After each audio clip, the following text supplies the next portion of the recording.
그러면은 바로 시간이 없기 때문에 네, 많이 기다리셨으니까 바로 하도록 하겠습니다. 요번에 이제 이게 첫 코너죠. 네, 그러니까 저희가 원래 그 부동산 얘기를 하다가 그 사실 소장님은 이 재무 상담 이쪽 더 전문가시니까. 그렇죠. 이제 본업이 사실 재무 상담이었고 그러다 보니까 실질적으로 어떤 도움을 또 드릴 수 있을까? 우리가 뉴스를 아는 것도 중요하지만 현장에서 써먹어야 되잖아요. 그렇죠. 적용이 안 되는 분들이 많으니까. 어떤 걸 어떻게 써먹게 될지 궁금해하시는 분들 이제 사연을 좀 지난주에 받았는데 꽤 많은 분들이 신청을 해주셨더라고요. 네, 제가 중간에 막았는데 네. 안 막았으면 한 200명 됐을 거예요. 막은 게 이 정도. 네. 그때 한 이틀 만에 한 거의 70명 정도 써주셨기 때문에 엄청나게 많이 들어왔는데 일단 고르기도 되게 어려웠고 근데 이제 가장 대표적이면서 공통적으로 고민을 하시는 분들 그런 비슷한 사례들 뭐가 있을까 해서 골라봤고요. 아 이거 작가님이 이거 코너 제목 꼭 말씀드리라고 했는데요. 상남자들입니다. 상담해주는 남자들 맞나요? 네, 상담하는 남자들? 뭐야? 나도 몰라. 하여간 상담하는 남자들입니다. 상남자들로 해가지고 상담해주는 남자나 상담하는 남자 이건 저희가 정하겠습니다. 그래서 상담하는 남자에서 상남자들로 해서 저희가 오늘 이제 두 가지 사연을 좀 정해봤는데 첫 사연 뭐 바로 들어갈까요? 네. 첫 번째 사연을 보면 이제 지승마미님인데 일단 이분 같은 경우에 물론 먼저 말씀을 드리자면 소득이 약간 높은 분이시긴 해요. 소득이 높아가지고 야 저렇게 돈 많으면 걱정 없겠다 싶기도 할 텐데 사실 그렇지 않습니다. 우리도 처음에 우리 신입사원 때는 뭐 200만 원 받을 시절이 있고 나중에 과장되고 부장되고 그러면 소득이 늘어나는 건 당연한 거잖아요. 그런데 그렇게 소득이 늘어난 뭐 남들보다 조금 많이 버는데 라고 하는 그런 맞벌이 가정에서의 고민은 뭔지 비슷하거든요. 숫자만 조금 다를 뿐이지. 그래서 요분을 한번 뽑아봤습니다. 화면을 좀 보여주시면요. 일단 요약은 해봤습니다. 맞벌이 부부고 자녀가 2명 있고요. 그다음에 지금 현재 거주는 한강 이남 지역입니다. 이게 정확한 지명은 제가 말씀을 안 드린 게 그냥 뭔가 개인정보 같아서. 그렇죠. 여기 사실 지승맘이라는 것도 누군가의 엄마잖아요. 저게 아마 아이 이름이겠죠. 이걸 바꿔야 되는데. 아니 근데 그렇게 노출하도 된다고 말씀을 하셔가지고. 일단 그렇습니다. 맞벌이는 대략적으로 이제 남편분이 1억 그리고 올려주신 분이 아마 아내분이신 것 같은데 6천만 원 정도. 이게 이제 세전일 테니까 실수령 기준으로 했을 때는 월 650만 원, 400만 원 정도. 그러면 두 분이서 한 1,100만 원? 그렇죠. 1,100에서 1,200 왔다 갔다 요 정도일 것 같아요. 그리고 자산은 지금 안 써주셨습니다. 그러니까 지금 거주를 하고 계신 집이 얼마인지, 그중에 대출은 얼마인지는 안 써주셨고 아파트 이제 분양받은 걸 입주하실 예정이에요. 축하드립니다. 쉽지 않은 거를 뚫으셨네요. 맞습니다. 2022년 8월에 들어가는데 이때 이제 잔금이 조금 부족하다라는 고민이고 지출이 지금 많으시다라고 본인이 보고 계세요. 그런데 여러분들도 한번 보시면서 여기서 줄일 수 있는 지출이 뭔지 한번 각자의 한번 생각을 머릿속으로 굴려보시기 바랍니다. 일단 지출이 600에서 700만 원 정도라고 해요. 그렇구나. 근데 이게 지금 이제 소득이 좀 높기 때문에 아마 보시는 분들 입장에서는 아니 뭐 저렇게 많이 버는데 뭘 이렇게 쓸 데가 많냐라고 하실 수도 있어요. 근데 사실 또 그게 또 사람 마음이 또 그게 아니니까. 그렇습니다. 그래서 그런 오해는 좀 안 해주시고 그냥 숫자만 보시면 좋을 것 같아요. 또 보시면서 이거 너무 많지 않나 싶은 거는 말씀해 주셔도 되는데 일단 관리비 공과금 20만 원. 전 저것도 적다고 생각하거든요. 이거는 정말 적은 편인 거죠. 가스만 틀어도 뭐 그리고 애가 둘이니까 또 맞아요. 그 정도 하게 되면 저것도 적게 쓰는 거고 대출이자 50만 원 아마 지금 살고 계신 집 그거 대출이자 원금 상환일 것 같고요. 그다음에 시댁에 30만 원 용돈인지 뭐 생활비인지 드리고 계신 게 있는데 저는 이거 보면서 궁금한 게 왜 친정에는 안 드릴까? 친정은 조금 더 여유가 있으실 수도 있죠. 그래서 사실 이건 줄일 수가 없을 뿐더러 늘어나면 늘어났지. 그렇죠. 이것도 줄일 수 있는 항목 아니고 보험도 30만 원. 물론 저 돈이 아깝긴 하지만 4인 가구에 30 정도면 일반적인 가구로 봤을 때 그렇게 많이 쓰는 것도 아니거든요. 그리고 이제 자동차 할부가 있어요. 요게 저는 조금 마음에 걸리긴 했는데 시댁에서 돈 빌리셨대네요. 시댁 30만 원이? 지금 실시간 참여하고 계시는데 시댁에서 돈 빌려서 이자를 주고 그거 30만 원 이해합니다. 자동차 할부 33만 원이 뭔가 봤더니 이제 남편분께서 자동차 관련된 기업에 다니신대요. 그래서 이렇게 무이자 할부로 끊는 게 더 유리하다라고 얘기를 하시는데 저는 조금 다른 생각이 안 사는 게 유리한 거 아닌가. 그러니까 이분이 그런 건지는 모르겠는데 제가 아는 분 중에 네. 이 기아자동차 다니시는 분이 있더라고요. 네. 근데 그분은 이제 직원 할인을 받게 되면 네, 네. 뭐 2년에 한 번인가 3년에 한 번씩은 차를 싸게 살 수 있어요. 그런데 싸게 사는 거지 공짜로 주는 건 아니잖아요. 그렇죠. 근데 그 2년에 한 번인가 3번에 한 번씩을 차를 바꿔요. 계속. 네. 그게 남들보다 좀 유리한 거긴 하지만 지출이 분명히 늘어나는 건데 혹시나 그런 거 아닐까? 그건 근데 그렇다고 치기에도 많이 비싸진 않고요. 네네. 어쨌든 33만 원 정도. 그리고 교통, 의류, 미용에 40만 원밖에 안 씁니다. 교통, 의류, 미용 40이면은 애들도 있는데 그러니까요. 머리 깎는 거를 지금 4명이 깎아야 되는데 맞습니다. 이건 적게 쓰시는 거죠. 맞아요. 자녀 있으시죠? 네네. 키워보시는 분은 알지만 이것도 아들, 딸이에요. 아. 그러면 이제 오빠가 입던 옷 당연히 딸은 못 입잖아요. 그렇죠. 그리고 올해 입은 옷 내년엔 못 입히고. 못 입죠. 근데 저거밖에 안 들어간다 한 달에? 그럼 저것도 줄일 게 없어요. 네네네. 그다음에 식비, 외식비, 생활용품. 맞벌이 가구에서 외식비가 저거밖에 안 들어간다는 건 식비. 애가 안 먹나 밥을? 그러게요. 저것도 이것도 적은 편이라고 보면 또 적은 거죠. 네, 네네. 많다고 저 정도 안 쓰시나요? 저는 잘 몰라요, 사실. 제가 봤을 때 맞벌이 하는 가구에 3인 가구 정도 되면 네. 외식비로만 해도 60만 원 써요. 평균적으로 보면 제 경험치로 봤을 때는 그러니까 왜 그러냐면 월화수목금 다 뼈 빠지게 힘들게 일하고 주말에 와가지고 네네. 밥을 뭐 누가 하고 마트 가서 장 보는 게 돈 더 많이 들어가요. 집밥 하신대요, 집밥. 아 그래서 그나마 이렇게 막는 거죠.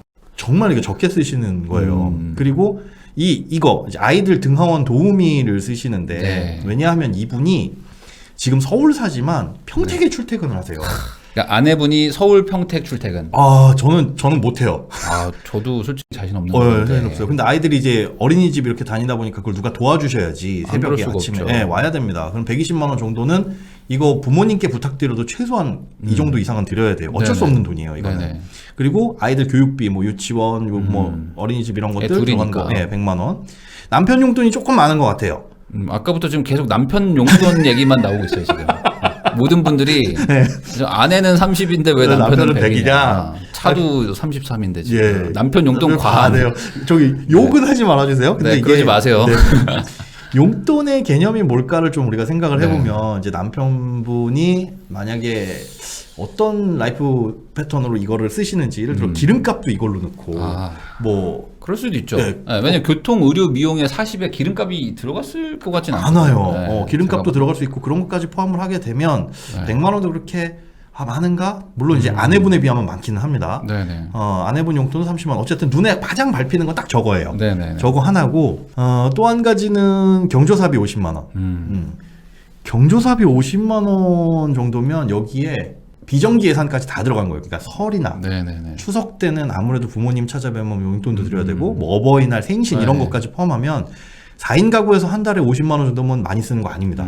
여러분도 한번 그거 계산해 보세요. 부모님 네네. 생신, 뭐 어버이날, 추석, 뭐 설 이런 비정기 지출에 뭐 누구 결혼하고 돌아가시고 하게 되면 지금 요 정도의 사회활동 하시는 분들이면 50만 원이면 이렇게 이 정도는 쓰세요. 그러니까 네네. 지출이 한 600에서 700이죠. 네. 그 과한 거는 거의 없고 그냥 굳이 꼽자면 남편 용돈. 김홍진님께서 친구 다 끊어 이러시는데 네. 그래서 여기서는 제가 디테일한 가계부를 보지 않는 이상은 줄일 거는 당장엔 안 보인다. 다만 저 남편 용돈이 조금 과하지 않나 싶지만 그렇죠. 이건 또 내역을 들여다 봐야 되니까 네네. 뭐 남편분께서 마트 가서 장 봐오고 아이들 밥 먹는 거 그런 것들 다 가지고 오실 수도 있는 거니까요. 어쨌든지 간에 지금 소득은 높지만 지출도 이렇게 높은 게 이상한 건 아니다. 네네. 요 정도는 쓰시는 게 지금 이 영상을 남편 보여준 다음에 용돈을 깎으려는 그런 목적이 아닌가. 그렇게 또 그런 댓글을 큰일이에요? 달아주신 분도 네. 있는데 그런 걸까요? 근데 글쎄요. 사실 지금 제가 봤을 때는 경조사비랑 이쪽 용돈 말고는 사실 지금 없어요. 없습니다. 왜냐면 이 등하원 도움 이게 비싼데 이거를 포기하면 네. 이 400만 원의 실수령을 못 하는 거나 마찬가지입니다. 맞습니다. 그러니까 이거는 해야죠. 맞습니다. 네. 그러니까 저축 350만 원 정도면 되게 많은 금액이라고 생각하실 수 있는데 제가 뒤에다 말씀을 드릴게요. 이분이 이렇게 맞벌이를 해야만 돼 보이는 이유 안 여쭤봤지만 자 부럽다라고 말씀하셨는데 둘이 벌면 연 1, 그거예요. 지금 대륙도모님 좋은 말씀하셨습니다. 둘이 벌어서 연 1억 6천 정도라고 말씀을 하셨는데 뭐 이것저것 띄고 한 1억 조금 1억이 좀 넘는데 네. 야 저렇게 모으면은 10년이면 한 10억 모으는데 그 웬만한 거 다 할 수 있지 않아? 라고 고민을 할 수는 있는데 그게 잘 안 되는 거예요. 그리고 아이들이 커가면 커갈수록 이 저축액은 분명히 줄어들 수밖에 없습니다. 그럴 수밖에 없죠. 네, 그래서 이분의 고민을 이제 한번 볼게요. 자, 고민, 고정지출이 매우 크다. 이분도 줄이고 싶으신 거예요. 나는 소득 높다고 생각하는데 그래도 350만 원인 저축을 많이 하는 거긴 하지만 네. 우리가 지출이 너무 많은 것 같아요. 근데 들여다보면 여러분들 보신 것처럼 줄일 게 없어요.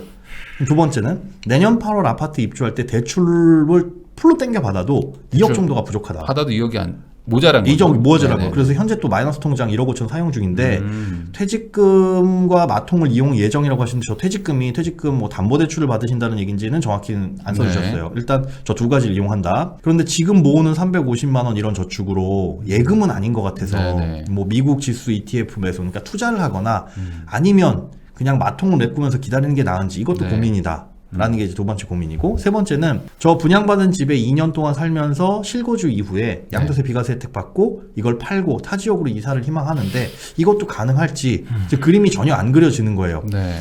자, 이게 뭐 누군가에겐 행복한 고민일 수도 있지만 사실은 마땅히 이런 상황에 처해지게 되면 답이 안 나와서 너무 답답한 경우가 많이 있거든요. 네네.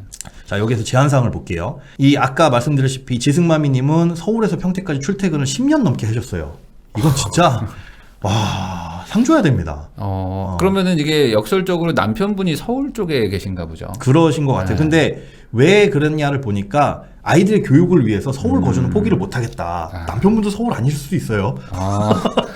둘 다 지금 고생하고 뭐 그러실 수도 있는 있겠죠. 거고 그 얘기는 안 나와. 그러니까 아마 용돈 100만 원 중에 뭐 기름값이 더 나올 수도 있는 건데요. 네네. 진짜 서울 평택 여러분들 아무리 교통이 좋아져도 이거 절대 쉬운 거 아닙니다. 네네. 육체적으로나 정신적으로 엄청 힘드실 텐데 여기 포인트가 있어요. 지금까지는 버티셨는데 네.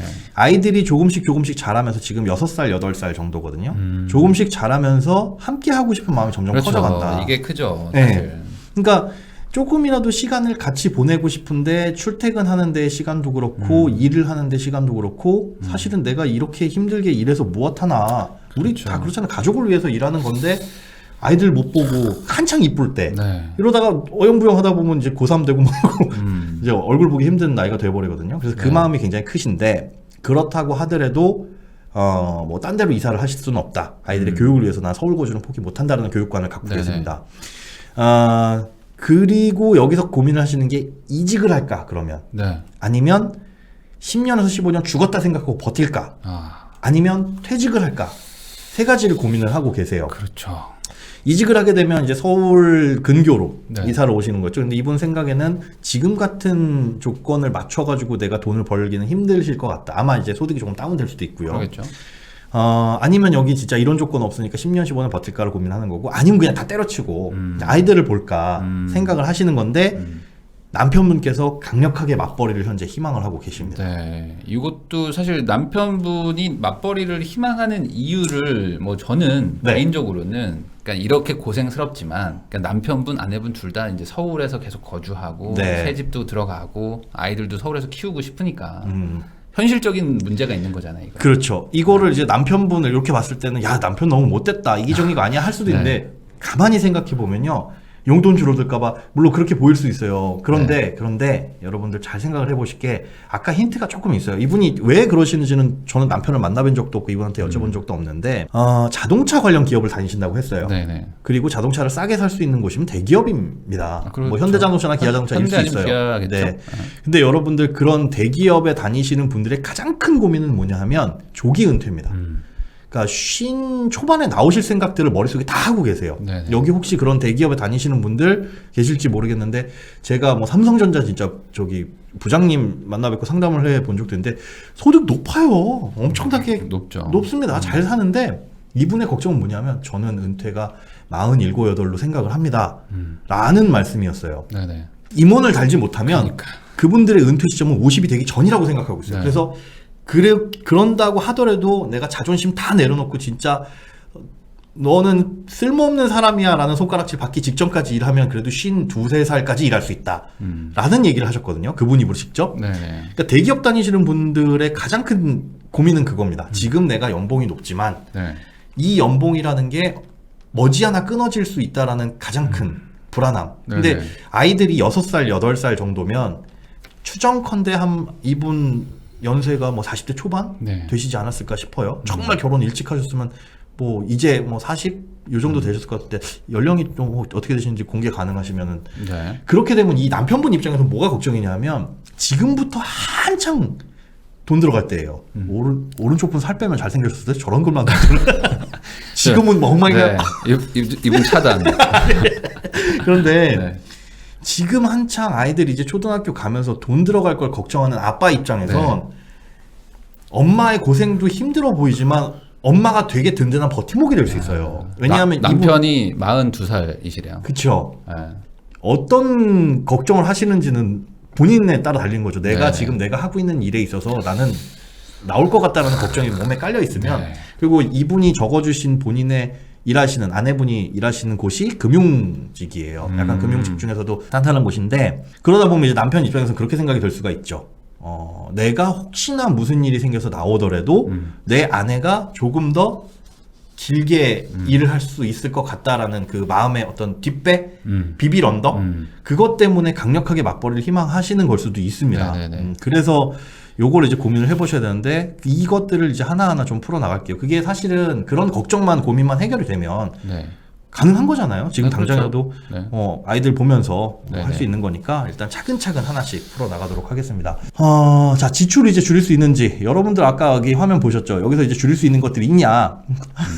제가 봤을 땐 없습니다. 남편 용돈 밖에는 눈에 밟히는 게 없는데 혹시나 네. 이제 남편분이 이 영상을 같이 보시게 된다면 자, 용돈과 외식비를 제가 구분을 해드릴게요. 개념 자체를. 용돈이라고 한다면 뭐냐면 의식주 빼고 내가 이걸 통제해도 내 생명유지에 지장 없는 것. 그러니까 밥은 먹어야 되죠. 네네. 아침, 점심, 저녁 그런 것까지 굶어가면서 막 편의점 가가지고 삼각김밥 사 먹고 물론 그렇게 아끼시는 분들이 있어요. 저도 그래봤어요. 그럴 정도까지도 치사하게 돈을 아껴본 적이 있는데 네. 그러면서 마음에 남는 건 뭐냐면 되게 내가 이렇게까지 살아야 되나. 궁핍하지만 돈이 없는 걸 어떻게 더 벌 수는 없는 걸 어떻게 그런 거 있거든요. 네네. 아침, 점심, 저녁을 편의점 삼각김밥 먹고 산다라고 하더라도 한계가 있고 그러면 어떤 삶의 질이 떨어져요. 맞아요. 그러니까 그건 먹고 살자고요. 그건 먹고 사는데 다른 걸 아끼자. 뭐 예를 들어서 밥 먹고 커피 한 잔 마시는 거. 그건 충분히 아낄 수 있잖아요. 물론 야 내가 대기업 우리나라를 대표하는 자동차 만드는 회사에 다니는데 커피 한 잔도 못 사 먹어? 할 수는 있지만 정해놓고 쓰시라는 거. 네. 그러니까 용돈은 얼마를 쓰든지 간에 일단 정해놓고 그 내에서 통제하게끔 쓰고 구분을 해보시는 거예요. 교통비나 유류비, 밥 먹는 거는 줄일 수가 없지만 아메리카노 마시는 건 스타벅스 아니라 이디야 가서 마시면 그만큼 싸게 마실 수 있는 예를 들자면 그런 거거든요. 그렇죠. 그거 통제해서 일단 용돈 얼마 쓰시는지 그거 1번이고요. 아내분 용돈은 30만 원 정도면은 적당할 수도 있고 남을 수도 있고 부족할 수도 있는데 저는 어쨌든지 간에 같은 목적으로 잘 통제를 하시면 용돈은 여러분들 꼭 있어야 됩니다. 왜냐하면 지금 요거 생각나서 말씀드리는데 맞벌이를 안 하시더라도 아내 용돈은 꼭 정해주세요. 정해야 됩니다. 왜냐하면 나중에 가서 여러분들 그 아이들이 크고 막 고등학교, 대학교 가고 우리 살림살이가 빠듯하면 내 돈이 없어요. 네. 진짜 내 돈 엄마가 어디 가가지고 친구 뭐 누구 딸내미 결혼한 데 들어가가지고 축의금 낼 돈도 없어요. 그게 일반적인 우리 근로소득자 가정의 일반적인 모습입니다. 네. 근데 그런 돈들 그냥 쌈짓돈으로 모으는 거예요. 5만 원이든 10만 원이든. 그래서 용돈을 이렇게 구분해 놓은 건 절대 나쁜 게 아니라 다만 그걸 통제할 수 있는지 없는지는 한번 확인을 해보셔야 되는 거고 경조사비 50만 원에는 아까 말씀드린 부모님 생신, 어버이날, 설날, 추석 이런 것들이 다 섞여 있어서 나누기 12달 하면 저 정도인데 여기 지금 여러분들 빠져 있는 게 자동차 보험료 빠져 있고요. 지금 집에 거주하시는데 세금 재산세 빠져 있고 자동차세 빠져 있고 이런 거 다 빠져 있어요. 맞아요. 그래서 이게 아마 연말에 정산해 보면 더 나가요. 이거. 더 나갈 거예요. 네, 그래서 350 저축하는데 나 왜 안 보이는 것 같지? 350 저축이 안 되는 거예요. 안 그러니까 되는 거죠. 제가 봤을 땐 이 정도밖에 안 쓴다고? 라는 의문이 계속 들어요. 네. 아마 뭐 새는 돈이 더 있어요. 네, 더 있고 아니면 자동차 보험료 이런 것들은 다 남편 용돈에서 하고 계실지도 몰라요. 남편 용돈 와 하시는데 이거 처음부터 보셔야 됩니다. 그리고 와, 아마 하지만. 그것도 있어요. 이게 성과급이 있어가지고 아. 성과급으로 어떻게 퉁치고 넘어가는 그런 금액들도 몇백이 있을 거야. 그렇겠네요. 그걸 좀 디테일하게 봐야 된다. 네. 됩니다. 저 지금 말씀하신 것처럼 고정저축 350 아닙니다. 아닐 거예요. 아마 또 적을 거라고 보고. 그래서 지출을 줄이는 거에 너무 스트레스는 받지 마셔라. 이거는 힘든 겁니다. 라고 네. 말씀을 드리고 싶고요. 두 번째. 자, 잔금 마련을 위해서 아까 그 지금 350만 원씩 남는 잉여 자금을 예금은 아닌 것 같다. 이제 네. 금리가 너무 낮으니까 이거 투자로 돌리는 게 어떨까요? 라고 고민을 하셨어요. 네. 여러분들 투자에 대한 환상을 제가 깨드릴게요. 이거 이상한 막연한 환상 갖고 계신데 요거 화면을 조금 키울 수 있나요? 컨트롤하고. 켜보겠습니다. 여기 보시면 기대 수익률 여기 상단에 지금 2%로 잡았을 네. 그림이에요. 네. 연 2% 정도면은 뭐 예적금 요 정도겠죠? 그렇게 해가지고 여기에 3,186원 앞으로 2022년 8월이 됐을 때 입주할 때 모을 수 있는 돈입니다. 지금 뭐 10달도 안 남았으니까 네. 지금부터 차근차근 모아나가면 약 3,200만 원 정도를 모을 수 있는데 네. 기대 수익률 2%일 때 근데 쭉 갔을 때 자 2%일 때 한 8개월 후가 가면 3,200만 원 정도인데 10년 후가 가면 한 5억 정도가 모입니다. 네. 자 그런데 여러분들 만약에 그럼 투자를 해가지고 기대 수익률 10배로 올렸다 20% 연 20% 네네네. 올리더라도 금액은 한 200만 원 정도도 차이가 안 나요. 이게 단기간 안에서는 수익률은 아무 영향을 미치지 않습니다. 그렇죠. 괜히 이거 욕심내가지고 나 내년에 아파트 잔금 들어가는데 혹은 뭐 여러분들 뭐 내년에 결혼하는데 아니면 전세자금 보증금 올려줘야 되는데 이거 어떻게 지금 뭐 주식으로 투자해가지고 조금 더 많이 벌어볼까 하다가 마이너스 나면 그게 더 치명적이에요. 그러니까 이게 지금 데드라인이 딱 정해져 있는데 그렇죠. 그 안에 불려보려다가 잃으면 어떡할 거냐. 이러면 답이 없어요. 그 잃은 상태에서 만약에 3,200 정도가 안전빵인데 잘못해가지고 3,000만 원이었다. 마이너스 한 8% 9% 났다. 그래도 그때 당시에 돈이 필요하니까 그거 마이너스 눈물을 먹고 또 팔아야 내게 되죠. 됩니다. 네네. 투자는 이렇게 하시면 절대 안 된다는 거. 그럼 수익률의 영향력을 발휘하는 건 언제냐? 이 20%로 봤을 때 10년 후면 14억 정도가 돼요. 아까 5억 얼마였잖아요. 네. 5억 얼마 정도가 됐는데 5억 1,000만 원, 14억 얼마. 네. 수익률은 이렇게 시간이 길어지면 그때야 확 벌어지는 거지. 단기간에서는 절대 수익률에 욕심내지 마셔라. 맞아요. 결국 그럼 뭐예요? 답 없습니다. 부족한 자금은 이렇게 투자를 하셔서는 아무 의미 없다는 거. 네. 그 잔금 마련이 지금 1번이기 때문에 그거는 조금 좀 찾아봐야 되고요. 자, 그리고 이제 이분이 고민하시는 게 2년 후에 실거주에 타주역으로 이사 가능하냐. 아니, 근데 여기서 짚고 넘어가야 될 거는 그럼 잔금을 지금 어떻게 치르냐 이거. 그게 없어요. 그래서 이거는 이제 이분의 디테일이 없어요. 네. 그건 뭐냐면 대출을 지금 얼마 갖고 있고 마이너스 통장가 얼마 있고 또 아까 시부모님한테 돈 빌려가지고 30만 원씩 이자를 내고 계시다라고 말씀하셨는데 얼마를 또 더 빌릴 수가 있고 이런 것들은 안 나와 있기 때문에 깝깝하시기만 해도 여기서 답을 드릴 수는 없어요. 실제로 궁금하시고 뭐 하시다면 이건 진짜 꺼내놓고 머리 맞대고 이제부터 그려보셔도 근데 8개월밖에 안 남았습니다. 근데 대출을 받아도 2억이 부족한데 잔금을 치르는 게 지금 안 된다면은 뭐 지금 뭐 어떤 데인지 제가 몰라서 지금 말을 못 하겠지만 뭐 전세를 뭐 주든지 뭐 어떻게 해야 되는 거잖아요 지금. 근데 제가 듣기로는 여기 전세 안 될 거예요. 안 돼요 또. 실거주 들어가셔야 해야 되는 돼요. 곳일 겁니다. 그러면 지금 뭐 답이 없다? 답이 없어요. 지금 요 데이터만으로는 요 데이터만으로는 답이 없고 혹시나 궁금하시거나 이거 진짜 걱정이다라고 한다면 지금이라도 이제 펼쳐놓고 다른 방법을 모색을 해봐야 돼요. 영끌하면 된대요. 영끌하면 되긴 돼요. 그러면 조금이라도 뭐 우선은 거기 들어가서 사시는데 이게 지금 실거주를 2년은 어쨌든 하실 수 있다는 거잖아요. 그렇죠. 그러면 이제 타 지역으로 이제 이사를 가고 싶어 하시는데 지금 거기가 어디죠? 여기가 그 아파트요. 새로 이제 들어가시는 아파트 얼마 정도 되시는지 가격이. 근데 저는 여기서 사실 이런 생각이 좀 들긴 들어요. 뭐냐면 이게 어찌 보면 이제 왼손 오른손 다 잘라놓고 지금 답을 찾으려고 하시는 걸 수도 있잖아요. 이게 평택으로 이사를 가는 방법은 너무 극단적인가요? 이분께서 아이들의 교육을 위해서 서울 거주는 포기하기가 싫다라고 딱 잘라 말씀하셨어요. 근데 이게 한번 내려갔다가 한 중학교나 이쯤에 한번 물론 지금 이제 실거주는 하셔야 되긴 하지만 이게 지금 쉽게 방법이 나오기는 어려운데. 없습니다. 근데 영끌하면 들어갈 수는 있다고는 하시니까 일단 입주는 가능하신 것 같고. 그리고 2년 후에 오를 거 생각하고 양도세, 비과세 받은 다음에 여의도 쪽으로 이사 가시고 싶어 하시거든요. 그래서 그런 것들 뭐 내려갔다 올라오고 이거 이제 뒤에서도 그걸 설명을 드릴 거예요. 또 한 가지는 이제 이분의 지금 사실은 어떻게 보면 제일 인생을 결정하는 제일 큰 궁금하신 부분일 것 같아요. 내가 지금 이렇게 일을 하는 게 맞느냐? 그렇죠. 내가 지금 애도 못 보고 지금 10년을 어쨌든 버텼는데 애들이 지금 8살이면은 진짜 말 그대로 진짜 10년간 하신 거잖아요. 맞습니다. 근데 이제 아이들 크는 거 보니까 조금 더 같이 생활을 하고 싶고 시간을 같이 보내고 싶은데 이렇게 맞벌이를 하다가는 정말 힘들겠다라고 생각을 하시는 게 고민인 것 같은데 지금 현재 상태에서 그러면 이 가구가 모을 수 있는 금융자산 지금 자산이 제로라고 생각하고 지금부터 불어나가는 게 얼마인지를 한번 시뮬레이션을 돌려봤어요.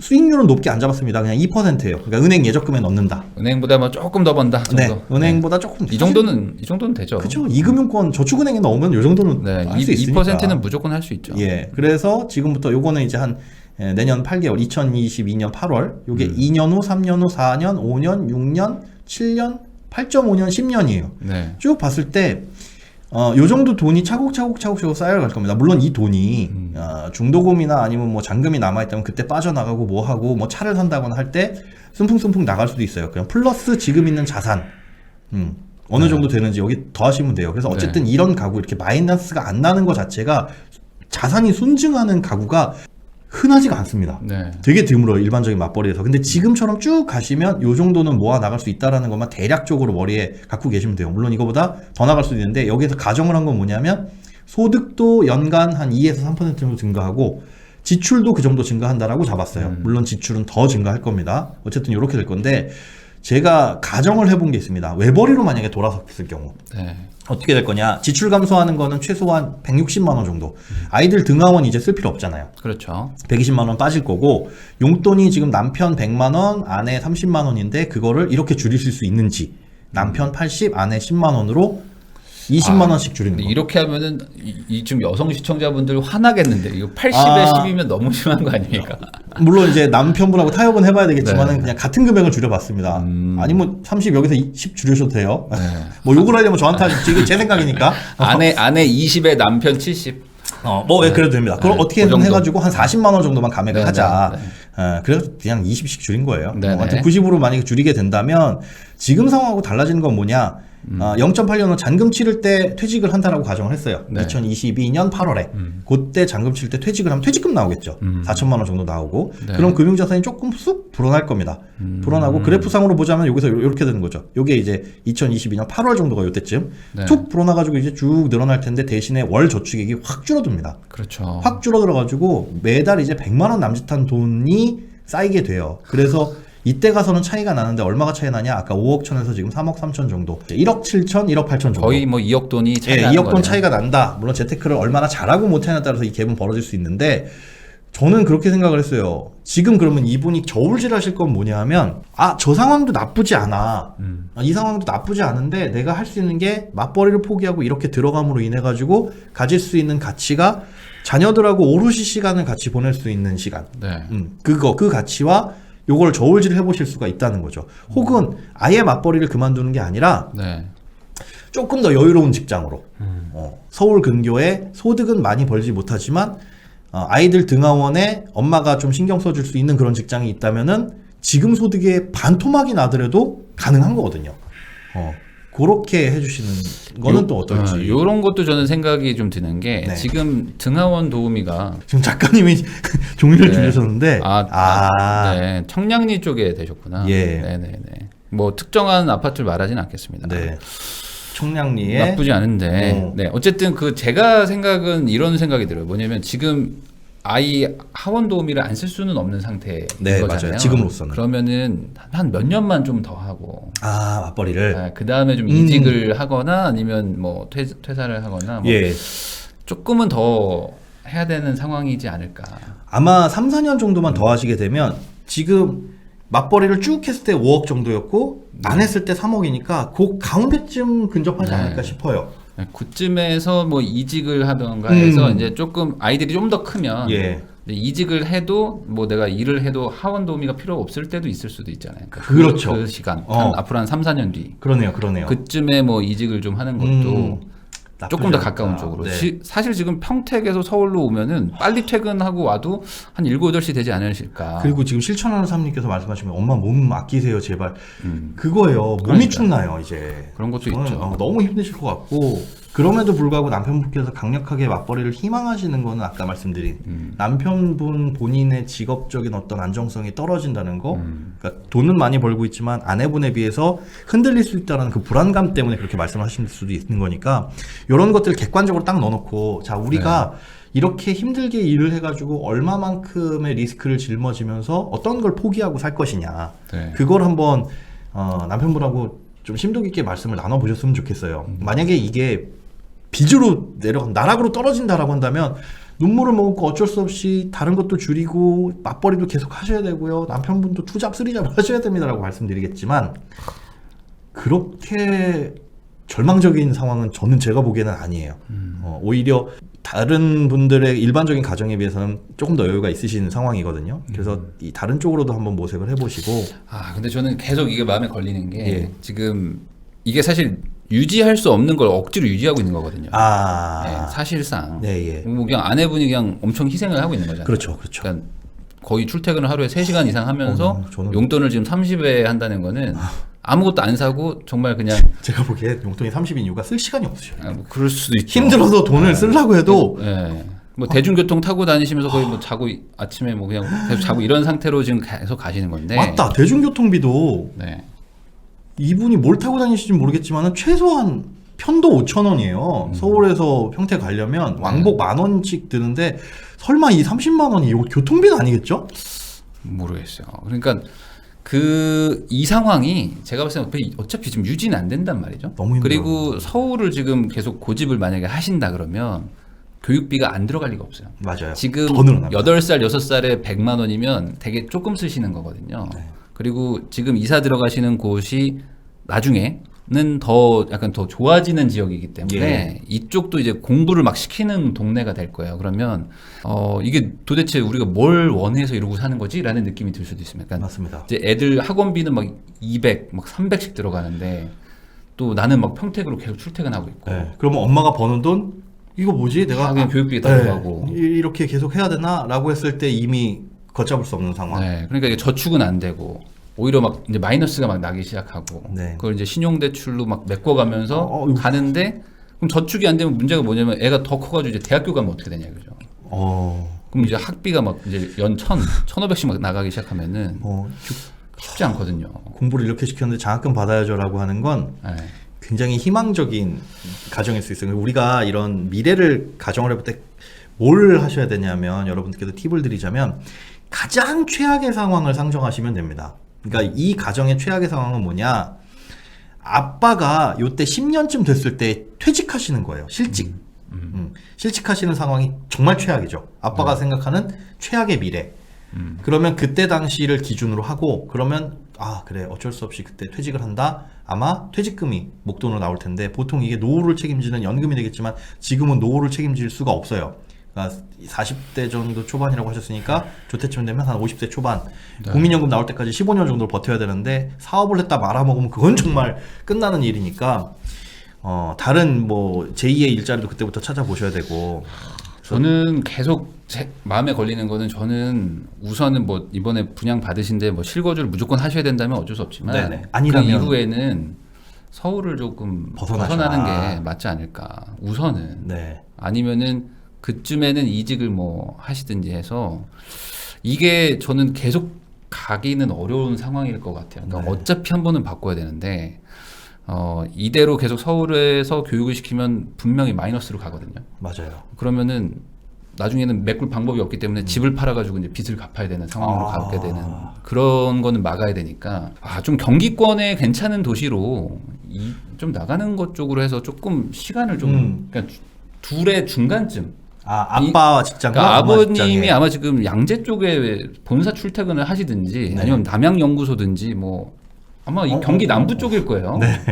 그러니까 평택과 이 중간 어딘가에서 살면은 사실 가능한데 그렇지 않는 가장 큰 걸림돌은 아이들의 교육을 위해서 서울에 남고 싶다인데 근데 그게 글쎄요, 이제 서울에서 교육시키기 시작하면 이제 200~300이란 말이죠. 300, 400만 원 막 나간단 말이죠. 본사라고 하시죠. 그러니까요. 그럼 본사면은 중간쯤 해서 수원쯤이나 그래요. 수원에도 공부 잘하는 학생 많이 있잖아요. 저는 반대로 평택에서 남편이 출퇴근하는 것도 나쁘지 않은데 저는 까놓고 얘기해서 그래요. 공부도 사실은 본인이 하고 싶어가지고 학원 다니고 이렇게 하는 건 어쩔 수 없지만 제가 지금부터 스케이트를 열심히 탄다고 해서 김연아처럼 막 어디 가서 금메달을 쓰러 올 수 있다. 절대 안 되잖아요. 공부도 마찬가지예요. 제가 상상했잖아요.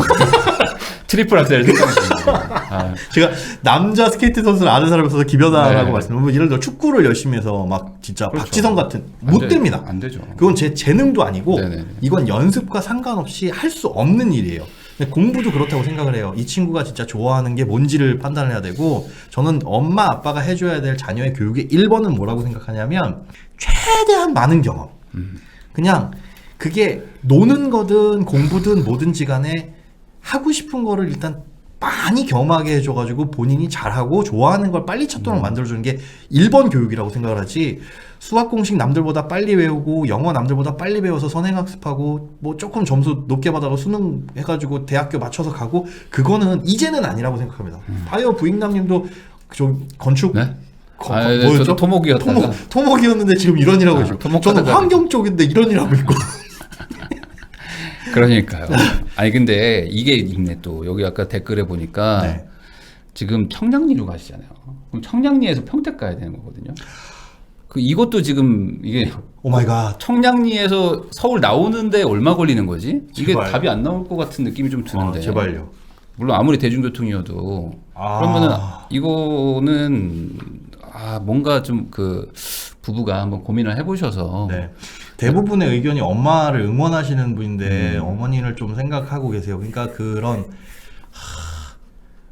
자식 교육도 좋지만 자녀들 네. 교육도 좋지만 사실 공부 잘하면 어디 가든 잘합니다. 어디 가든 잘하고, 저는 그렇게 생각해요. 엄마하고 지금의 이 초등학교 사춘기 되기 전에 아들 딸이 이제 시간을 훨씬 더 많은 시간을 보내는 게 더 값어치 있지 않나. 물론 이제 타인의 삶이라서 그렇게 쉽게 말씀을 드리는 걸 수도 없지 않아 있기는 하지만, 고민을 하신 포인트는 엄마는 하고 싶은 게 딱 정해져 있잖아요. 아이들을 위해서 이렇게 하고 싶은데 고민입니다 라고 하는 건, 돈에 대한 부분이라면 남편분과 그런 것들 조금 상의를 해보셔가지고, 아니면 남편분 용돈을 반으로 줄일 수 있냐라고 타협을 하시는 건가. 그래도 답은 안 나와요. 네. 제가 보기에는 지금 부인남님 말씀처럼 한번 지역을 한번 바꿔보는 것도 한번 고민은 한번 해보실 필요는 있을 것 같아요. 네. 그러니까 서울에 있는다고 해서 뭐 어떤 답이 나오는 건 아닐 수도 있으니까. 그렇습니다.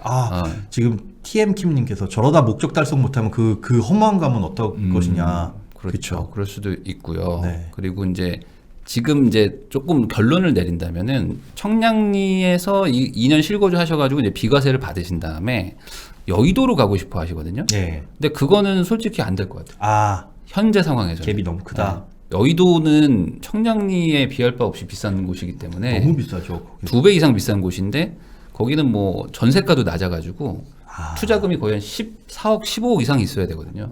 내가 실제로 매매를 그러니까 전세 하려면? 끼고 살려고 아이고. 해도. 그리고 그게 뭐 재건축이 된다고 하더라도 거기 들어가서 살기에는 지금 상황이 지금 그렇게 뭐 좋은 상황이 아니기 때문에 오히려 저희는 경기 남부 쪽에 터전을 잡아서 네네. 남편분도 직장이 어쨌든 탄탄하고, 예, 그렇죠. 그리고 아내분도 튼튼하기 때문에 그 중간쯤 어딘가 수원 뭐 어딘가에서 자리를 아예 잡으시는 것도 저는 그리고 괜찮다고 애들이 봐요. 크다 보면 지금 생각하시는 84제곱미터가 안 클 수도 있어요. 네.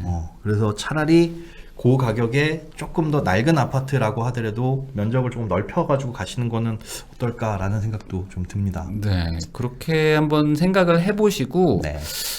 나중에 정말 애들이 공부가 필요한 시기가 있긴 있잖아요. 네네. 그때는 잠깐 그냥 뭐 월세로 뭐 서울에 와서 살든지, 잠깐 나쁘지 전세 않네요. 주고. 네. 그러니까 지금부터 계속 서울에서 살기에는 뭔가 계속 뭔가 이게 마이너스의 3? 그럴 것 같아요. 이쪽으로 갈 것 같아요. 그래프가 위로 올라가고 있지만 이게 언젠간 꺾어질 거라는 생각이. 저희가 그래프를 엄청 희망적으로 희망. 보는 거예요. 여기는 지금 큰 돈 나가는 거 아무것도 없어요. 네, 이게 돈이 계속 사실 이렇게 쌓일 게 아닙니다. 상황이거든요. 이거는 제가 최악의 상황을 가정하세요라고 말씀드렸음에도 불구하고 중간에 목돈 들어가는 게 아무것도 없어요. 네. 중학교, 고등학교 들어가면서 사교육비 지출 늘어나는 것도 반영 안 했고요. 네. 거기다 지금 월세, 그러니까 연끌해가지고 지금 잔금을 치르실 거기 때문에 그렇죠. 대출 이자도 막 계속 늘어날 거란 말이죠. 그러면 생활 너무 팍팍해집니다. 네. 그래서 지금 한번 큰 틀에서 한번 결단이 필요한 시기가 아닌가. 네. 한번 막 급한 건 아니니까 네. 이번 올해도 뭐 한 달 정도 남았잖아요. 남편분하고. 그리고 우선 잔금을 치르고 들어가야겠죠. 그렇죠. 네, 우선은 들어가서 조금 고생스럽더라도 우선 2년을 실거주 하시고요. 예.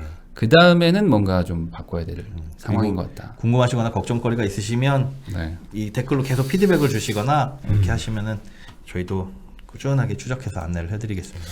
네.